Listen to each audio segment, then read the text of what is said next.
కాకతీయ పెరక పరపతి సంఘం 7వ వార్షికోత్సవానికి విచ్చేసినటువంటి పెరకకుల బంధుమిత్రులకు, వేదిక మీద ఉన్నటువంటి పెద్దలకు అందరికీ కూడా శుభాభినందనలు. చాలా సంతోషకరమైన విషయము.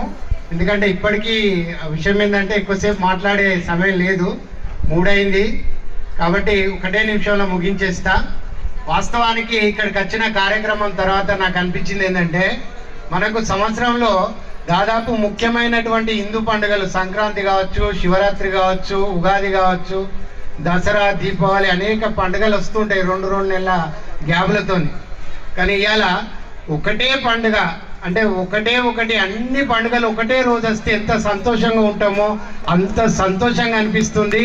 నిజంగా ఈ కాకతీయ పెరక పరపతి సంఘం అధ్యక్షుల వారికి, రాంబాబన్న గారికి, ప్రధాన కార్యదర్శి మహేష్ గారికి మరియు వాళ్ళ కార్యవర్గానికి మొత్తం కూడా హృదయపూర్వక ధన్యవాదాలు తెలియజేసుకుంటున్నా. ఇంతకుముందుకు మిత్రుడు నా సోదరుడు చింతం ప్రవీణ్ చెప్పినట్టు అక్షరంతోనే ఏదైనా సాధించడానికి అవకాశం ఉంటుంది. ఇక్కడికి వచ్చి సన్మానం స్వీకరించినటువంటి ప్రతి బిడ్డ ఈరోజు అక్షరంతోనే ఆ గౌరవాన్ని పొందగలిగిండు. కాబట్టి ఆ అక్షరం కోసం కృషి చేస్తున్నాం. ఆ అక్షరం కోసమే పాటుపడుతున్నటువంటి తల్లిదండ్రులందరికీ పాదాభివందనాలు. మనం పెరక కులస్తులు ఎక్కడున్నా కూడా మనం సగర్వంగా తలెత్తుకునేలా చేసేది అక్షరం మాత్రమే. దానికోసం పాటుపడుతున్న ప్రతి ఒక్కరికి కూడా ధన్యవాదాలు. అదేవిధంగా కాకతీయ పెరక పర్పస్ సంఘం ఆధ్వర్యంలో అనేక కార్యక్రమాలు చేపట్టేటువంటిది ఇప్పుడే అధ్యక్షుల వారు చెప్పారు. వాటన్నిటికీ చాలా సంపూర్ణంగా మనందరం సహకరిస్తే అన్నీ కూడా పూర్తయితాయి. ఆ సహకారంలో నేను కూడా నా వంతు పాల్పంచుకుంటానని నా కుటుంబం తరఫు నుంచి నేను హామీ ఇస్తున్నాను. ఇంకొకటి, చరిత్రలో నిలిచిపోయే వ్యక్తులు అవుతారు చాలా మంది. చూడండి, నేను ఈ మధ్యలో ఆంధ్రజ్యోతి నా పూర్వ విద్యార్థుల సమ్మేళనంకు వైజాగ్ వెళ్ళిన. కిలావరంగల్ అంటే వాళ్ళు చాలా వింతగా, చాలా కొత్తగా, చాలా అనుభూతిగా చూశారు. ఎందుకంటే కిలావరంగల్ ఒక రాజులు వెళ్ళినటువంటి రాజధాని, చాలా అద్భుతమైనటువంటి ప్రాంతం నుంచి వచ్చిన చాలా ప్రత్యేకంగా గౌరవించారు. అంటే ఒక కిలావరంగల్ నుంచి రావడానికి ఇక్కడ రాజులు వెళ్ళినటువంటి అంశం, ఆ రాజులు వెళ్ళినటువంటి ప్రాంతాన్ని ముందు తరాలకు అందించడం కోసం చాలా శ్రమ పడ్డటువంటి ఇక్కడ ఉన్నటువంటి కక్కసారే గారికి మనస్ఫూర్తిగా మనందరం ఒక్కసారి ధన్యవాదాలు తెలియజేయాలి. ఎందుకంటే వారి హయాంలో ఖచ్చితంగా శిల్పాలను అభివృద్ధి చేసి మన పేరు ఇంకా చిరస్మరణీయంగా చేయడానికి ప్రయత్నం చేసిండు. అదే విధమైనటువంటి కార్యక్రమాలు కొనసాగిస్తున్న మన మిత్రులందరికీ కూడా ఎల్లవేళ ఉంటాం.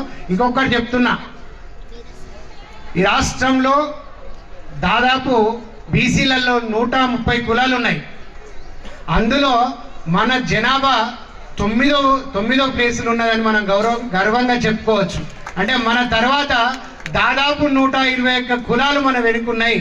కానీ అభివృద్ధిలో మనం ఇంకా మన స్థానానికి చేరుకోలేదు. ఈరోజు పెరక కులం మారుతుంది, పెరక కులం చైతన్యం అవుతుంది.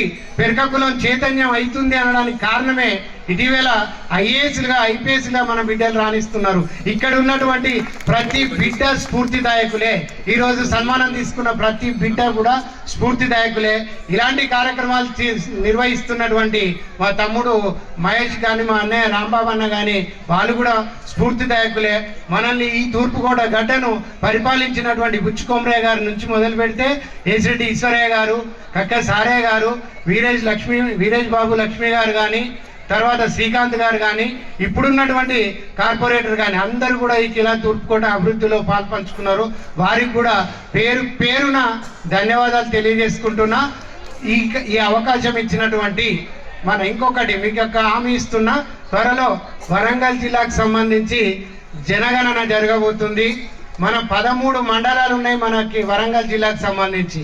ఈ 13 మండలాల్లో వివిధ గ్రామాల్లో ఉన్నటువంటి కుల జనాభా ఎంత ఉంది, మన ఏ రంగాల్లో ఎవరెవరు పనిచేస్తున్నారు, ఏ రంగాల్లో ఎవరున్నారు, రాజకీయంగా, ఆర్థికంగా, సామాజికంగా మన కులం ఏ స్థాయిలో ఉన్నదని తెలియడం కోసం అతి త్వరలో ఒక జిల్లా అధ్యక్షుడిగా నేను చెప్తున్నది, జిల్లా యొక్క పూర్తి పెరక కుల జనగణన జరుగుతుంది. దానికి మీ అందరి సహకారం తప్పనిసరిగా అవసరం ఉంటుంది. అదేవిధంగా ఇంకొకటి, పరపతి సంఘం విషయానికి వస్తే, పరపతి సంఘాలు పుట్టేటి ఎందుకు అంటే అందరి కోసం కొందరు, కొందరి కోసం అందరూ. ఇది సహకార సంఘం యొక్క నినాదం. అందరి కోసం కొందరు, కొందరి కోసం అందరూ. ఈ యొక్క సహకార సంఘం నినాదంతో సహకార సంఘాలు ఉన్నాయి. సహకార సంఘాలు పెట్టుకునేది ఎందుకంటే ఆర్థికంగా బలోపేతం కావడానికి. ఇక్కడ చూడండి, ఆర్థికంగా బలోపేతం కావడానికి 3 ఆర్థిక సమస్యలు ఉంటాయి. మధ్య తరగతి, దిగువ తరగతి కుటుంబాలకు 3. 1 విద్య కోసం ఖర్చు పెట్టాల్సి వస్తుంది, 2 వైద్యం కోసం ఖర్చు పెట్టాల్సి వస్తుంది, 3 న్యాయం కోసం ఖర్చు పెట్టాల్సి వస్తుంది. విద్య, వైద్యము, న్యాయం కనుక మనకు ఉచితంగా లభించే రోజున ఖచ్చితంగా మన కుటుంబాలు ఆర్థికంగా ఎదుగుతాయనేది మనం గుర్తుపెట్టుకోవాలి. దానికి ముఖ్యంగా ఈరోజు పెరుక డాక్టర్లు ఇక్కడికి వచ్చిండ్రు, ఉచితంగా ఇప్పటికే వైద్యం స్టార్ట్ చేసిండ్రు. అంటే పెరుక కులస్తులు ఎక్కడున్నా కూడా ఉచితంగా వైద్యం ఇస్తే ఆర్థికంగా మనకు కొంచెం బర్డెన్ తగ్గుతుంది. అదేవిధంగా అనేక మంది విద్యాలయాలు స్థాపించి ఈరోజు సేవలు అందిస్తున్నారు. వాళ్ళు కూడా మన పెరుక బిడ్డలకు ఉచితంగా విద్యను అందించేటువంటి కార్యక్రమం. మా రాంబాబు అన్న అడ్వకేట్గా ప్రాక్టీస్ చేస్తున్నాడు. అదేవిధంగా మా అన్నయ్య అల్లం నాగరాజు గారు రాష్ట్ర లీగల్ సెల్గా ఉన్నాడు.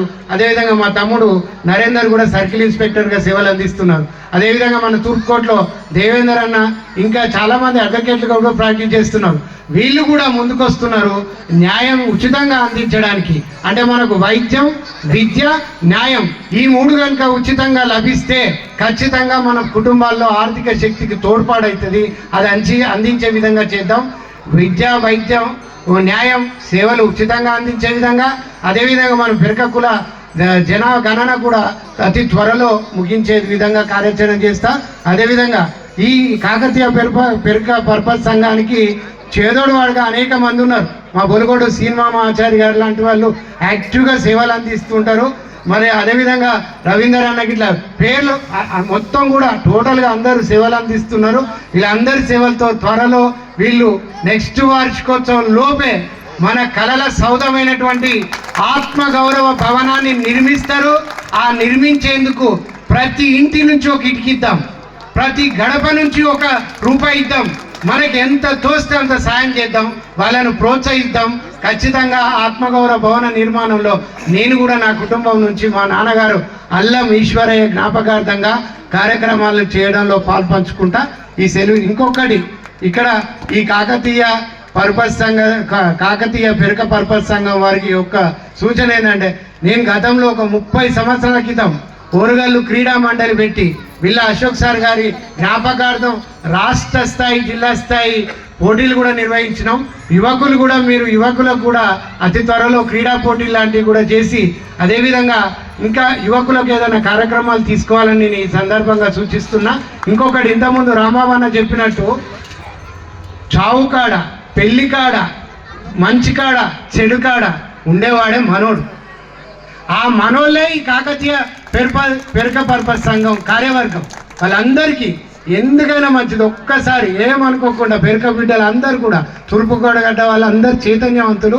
ఒక్కసారి నిలబడి మీరందరూ కూడా మీ కరతాళ ధ్వనులతో కాకతీయ పెరుక పర్పస్ సంఘం అధ్యక్షులకు, కార్యదర్శికి మరియు వాళ్ళందరూ కూడా ఒక్కసారి గట్టిగా జై పెరుక, జై పెరుక, జై పెరుక, జై పెరుక.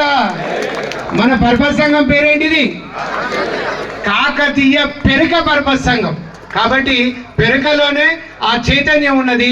ఆ చైతన్యాన్ని ముందుకు తీసుకోవాల్సిన బాధ్యత వీళ్ళ భుజస్కంధాల మీద ఉంది. వాళ్ళను కాళ్ళల్లో కట్టపిల్ల పెట్టేటోళ్ళని పక్కకు పెట్టించి మనం కూడా వాళ్ళకి తోడుగుండాం, వాళ్ళకు సహకరిద్దాం. వాళ్ళతో పాటు మనం ఆ కార్యక్రమాల్లో పార్టిసిపేట్ చేద్దాం. ఈ అవకాశం ఇచ్చిన ప్రతి పెరుక బిడ్డకు మరియు కాకతీయ పెరుక పర్పస్ సంఘం కార్యవర్గానికి మనస్ఫూర్తిగా ధన్యవాదాలు తెలియజేసుకుంటూ సెలవు తీసుకుంటున్నా. జై పెరుక, జై పెరుక, జై పెరుక.